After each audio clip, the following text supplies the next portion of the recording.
Action हुआ है। स्वास्थ्य विभाग का ये बड़ा एक्शन देखने को मिला है। मेसर्स अजय ओम फूड प्रोडक्ट को सीज किया गया है। बिना फूड लाइसेंस के फैक्ट्री संचालित हो रही थी।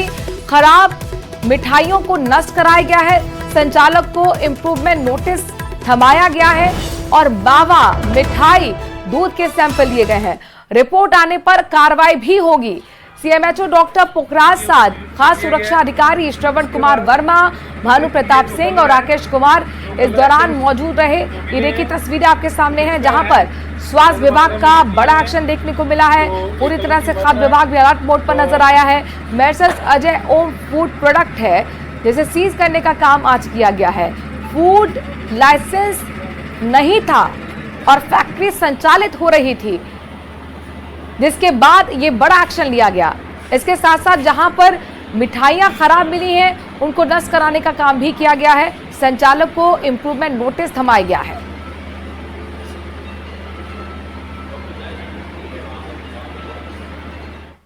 मारो राजस्थान में बात अब कांग्रेस की करते हैं। चूंकि इन दिनों कांग्रेस में खलबली मची हुई है। राष्ट्रीय नेताओं से लेकर प्रदेश के नेता पार्टी को मजबूत करने की बात कहते नजर आ रहे हैं। कांग्रेस प्रदेश अध्यक्ष गोविंद सिंह डोटासरा ने उदयपुर दौरे के दौरान एक बार फिर उसी बात को दोहराया है। गोविंद सिंह डोटासरा का कहना है कि अगले 3 महीने में कांग्रेस को नया संगठन खड़ा करना होगा और ऐसे लोगों की पहचान करनी होगी जो बीजेपी को समर्थन कर रहे हैं।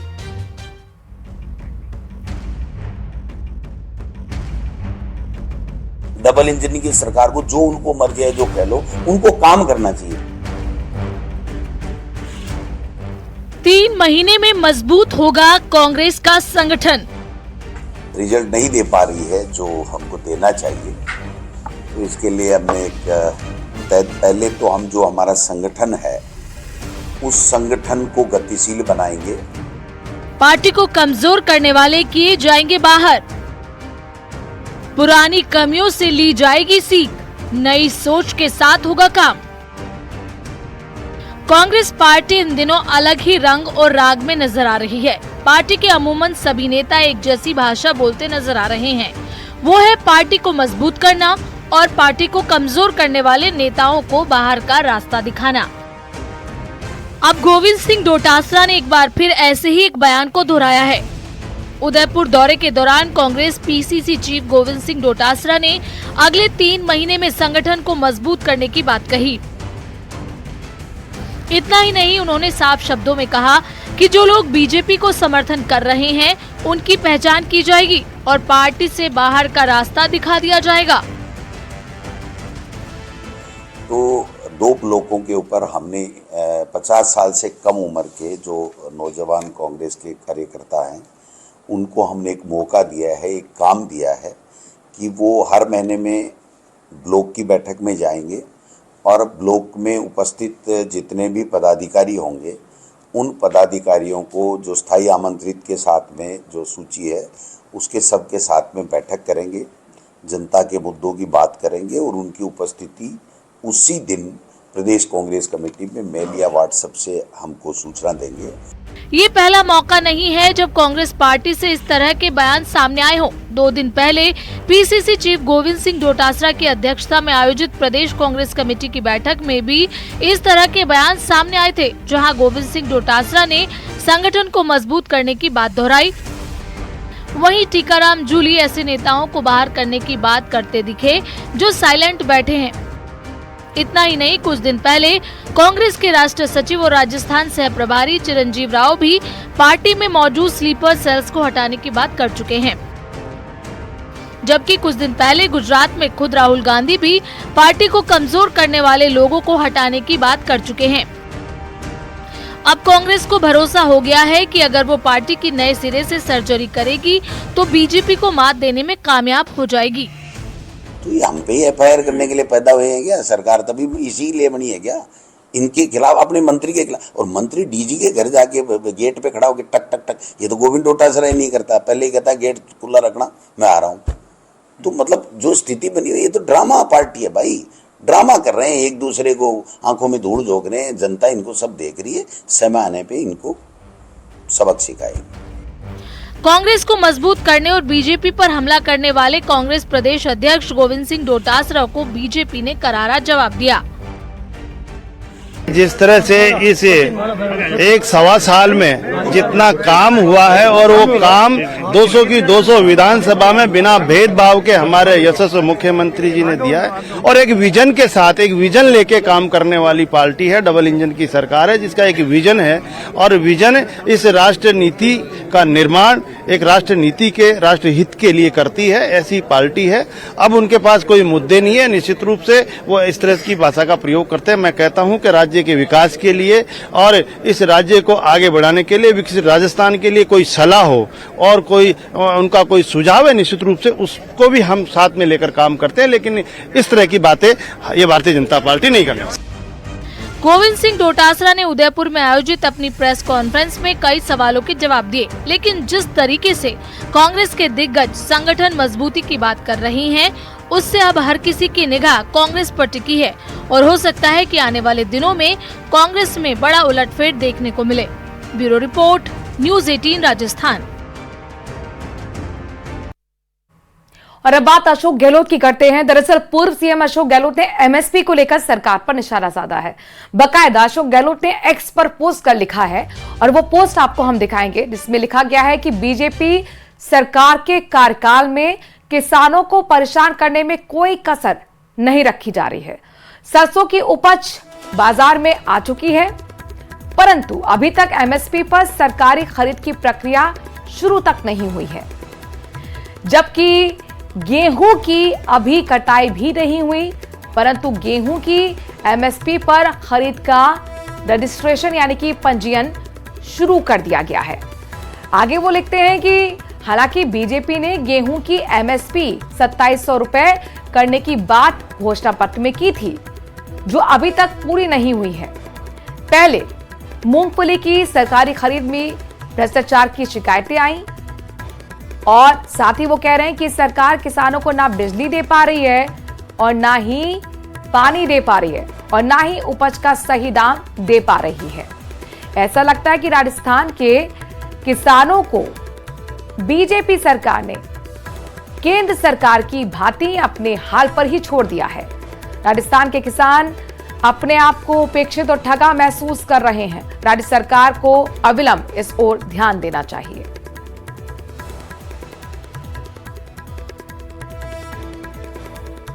तो सरकार को अविलंब इस ओर ध्यान देना चाहिए, ये पोस्ट के जरिए कहते हुए नजर आए। दरअसल एमएसपी पर सरकार को घेरा है अशोक गहलोत ने और अशोक गहलोत ने बकायदा एक्स पर पोस्ट कर ये बात लिखी। उन्होंने कहा कि ना ही बिजली दे पा रहे हैं और ना ही एमएसपी पर दाम गेहूं के दे पा रहे हैं।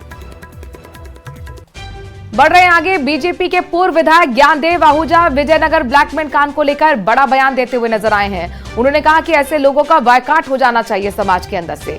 ब्लैकमेल कांड के आरोपियों को फांसी की सजा की मांग भी उन्होंने की। साथ ही ज्ञानदेव आहूजा ने कहा कि ऐसे लोगों को नसबंदी कर जेल में डाल देना चाहिए। आप इनको सीधा सीधा मोहल्लों में जाके 10-20-50 लोग क्रांतिकारी कहें, चाहे बजरंग दल वाले जाए, विष्णु छोड़ा जाए, बीजेपी तो राजनीतिक पार्टी है, और उनको कहें अगर तुम गुंडागर्दी करोगे ना, अब तुम्हारी हमें एक नहीं 5 लड़कियां 10 लड़कियों हम उठा कर जाएंगे, लेकिन हम दुष्कर्म नहीं करेंगे। हम बाकायदा 16 श्रृंगार करवा के साथ फेरे लेकर के, और तुम तो मुसलमान लड़की को, औरत को मस्जिद में जान देते, उनको मंदिर में ले जाते। हम बाकायदा उनको सम्मान देंगे। प्रदेश में बजरी चोरी और अवैध खनन को लेकर हाईकोर्ट ने सख्त टिप्पणी की। हाईकोर्ट ने प्रदेश में बजरी चोरी और अवैध खनन के साथ परिवहन सहित बजरी माफियाओं से जुड़े मामलों में सीबीआई को कहा है कि वो चाहे तो इन केस की जांच के लिए सीआरपीएफ या फिर अन्य राज्यों से भी मदद ले सकती है। तो वहीं सीबीआई अवैध बजरी खनन और बजरी माफियाओं से जुड़े जितने केसों में जांच करना चाहे उसके लिए ही फ्री हैंड है। राज्य सरकार की एजेंसियां सीबीआई को सहयोग करें। कोर्ट ने सरकार से की गई कई कार्रवाई का ब्यौरा भी 2 अप्रैल तक मांगा है। मारो राजस्थान में बात रेवण राम डांगा की करते हैं। दरअसल लगातार डांगा सुर्खियों में बने हुए हैं। रेवण राम डांगा का मुख्यमंत्री को लिखा गया पत्र सामने आने के बाद आज खुद रेवण राम डांगा मुख्यमंत्री से मिलने के लिए पहुंच गए। मुख्यमंत्री भजनलाल शर्मा से मिलने के बाद रेवण राम डांगा ने कहा कि उनके विधानसभा क्षेत्र में कई ऐसे अधिकारी और कर्मचारी हैं जो जनहित योजनाओं और जनता के काम नहीं कर रहे हैं। इसे लेकर मैंने जनवरी में मुख्यमंत्री से को पत्र लिखा था। इसके बाद मुख्यमंत्री भजनलाल शर्मा के निर्देश पर इलाके में विकास तेजी से हुआ है और बजट में भी कई योजनाओं का फायदा पहुंचा है।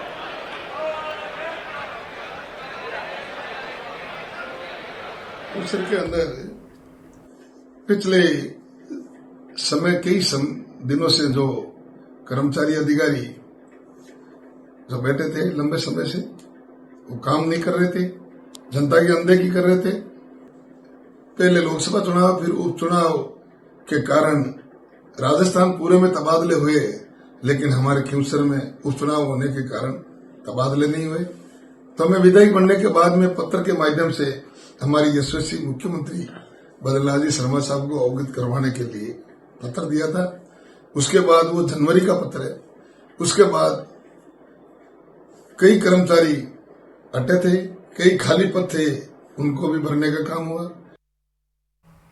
एक राज्य एक चुनाव की दिशा में सरकार तेजी से आगे बढ़ रही है और इसके लिए 20 मार्च को मंत्रिमंडलीय उप समिति की पहली बैठक भी बुलाई गई है। ये मीटिंग यूडीएच मंत्री झावर सिंह खर्रा की अध्यक्षता में होगी। बैठक में प्रदेश के निकायों के सीमा विस्तार के कार्यों की समीक्षा की जाएगी और साथ ही वार्डों के पुनर्गठन और परिसीमन की प्रक्रिया पर सुझाव मांगे जाएंगे। समिति का काम सीमा विस्तार का काम पूर्ण होने के बाद शुरू होता है।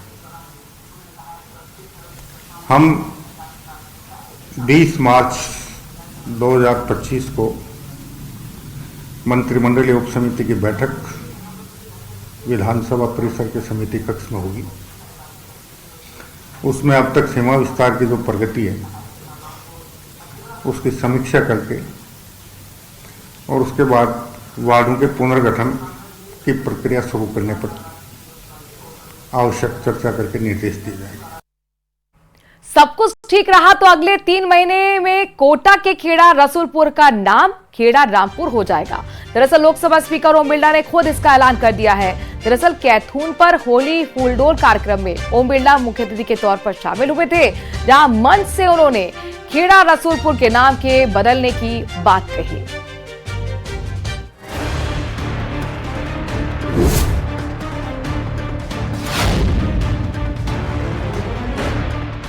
खेड़ा रामपुर हो जाएगा खेड़ा रसूलपुर गांव। 30 साल का संघर्ष, गांव का नाम बदल दिया जाए। अगले 3 महीने में बदल जाएगा नाम। कि अगले 3 महीने में गांव के नाम को बदलकर खेड़ा रामपुर करने को लेकर के केंद्र सरकार की तरफ से नोटिफिकेशन जारी कर दिया जाएगा। कैथून के विभीषण मेले में लोकसभा स्पीकर ने की घोषणा। खेड़ा रसूलपुर का नाम भी 3 महीने में खेड़ा रामपुर हो जाएगा। न्यूज 18 ने नाम बदलने की मांग पर दिखाई थी special report.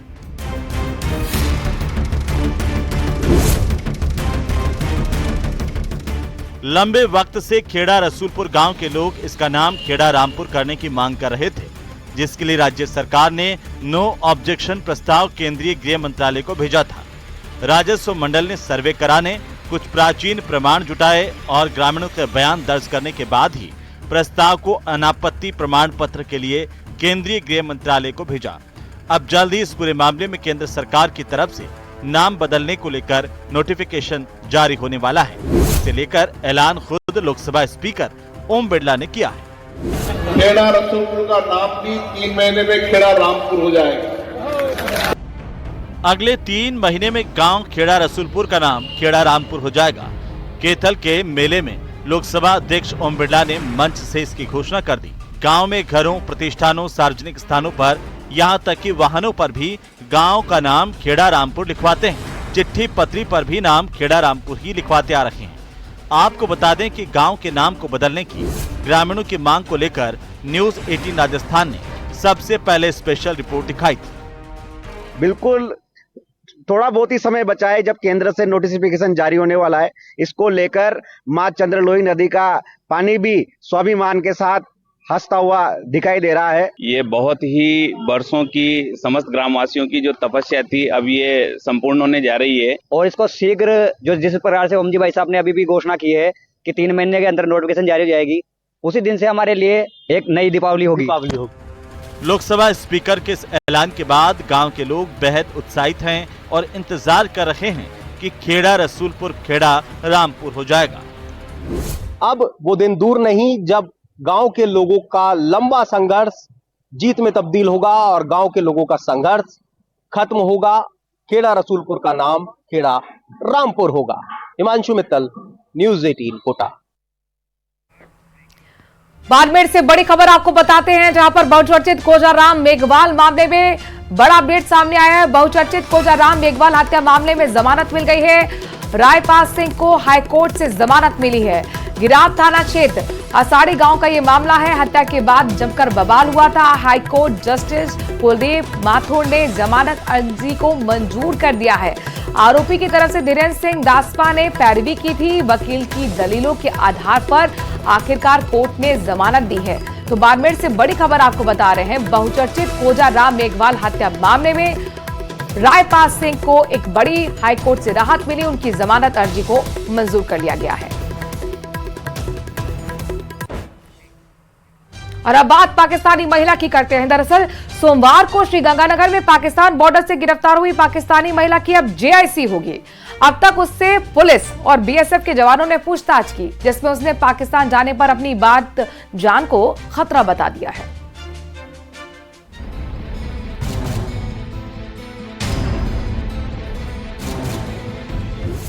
Balochistan to Rajasthan border किया पार। पति से परेशान भाग आई हिंदुस्तान। वापस जाने से इनकार, भारत से प्यार। पड़ोसी मुल्क पाकिस्तान में महिलाओं के हालात ठीक नहीं है। 2 साल पहले पाकिस्तान से घरेलू हिंसा से परेशान होकर 4 बच्चों की मां सीमा हैदर भागकर भारत आ गई थी। वहीं लाहौर की रहने वाली महविश ने भी राजस्थान के चूरू के रहने वाले रहमान के प्यार में पाकिस्तान छोड़ दिया था और 2 साल से अपने प्रेमी सचिन के पास भारत में ही रह रही है। और अब एक और पाकिस्तानी महिला बॉर्डर पार कर भारत आ गई है।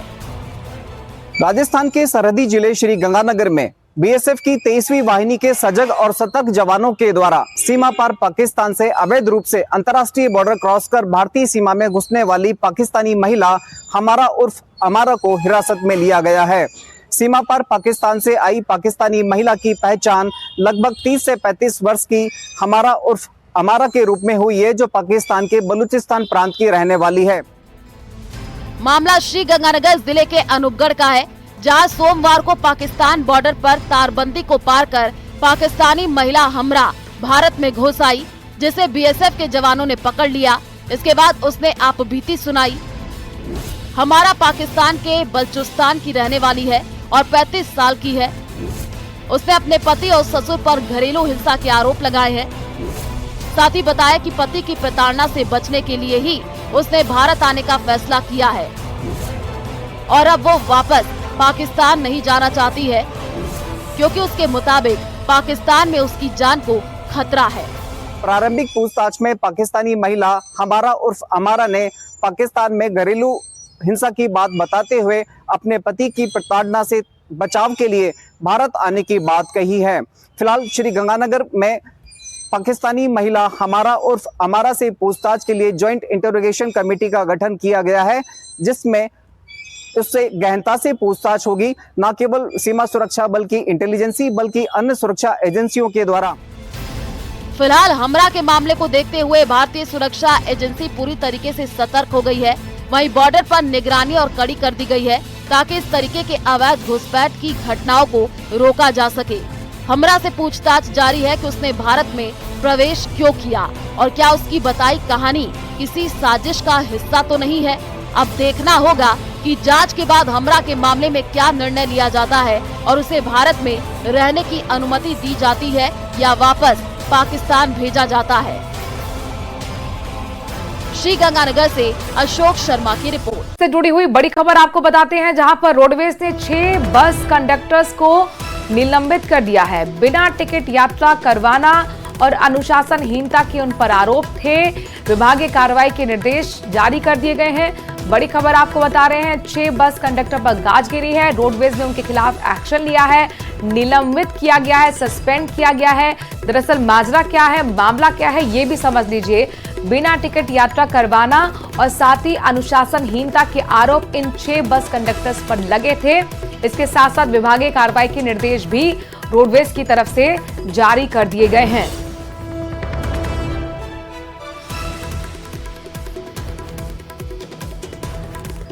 तो निलंबन की कार्रवाई को अंजाम दिया गया है और वो पत्र भी आपको दिखा रहे हैं जिसमें ये आदेश जारी किए गए। 6 बस कंडक्टर्स को निलंबित किया गया है। विभागीय कार्रवाई के निर्देश भी जारी किए गए हैं। दरअसल इन पर अनुशासनहीनता का आरोप है और बिना टिकट के सफर कराने का आरोप भी इन कंडक्टर्स पर लगा है। 6 इनकी संख्या है जिन पर गाज गिरी है, एक्शन हुआ है।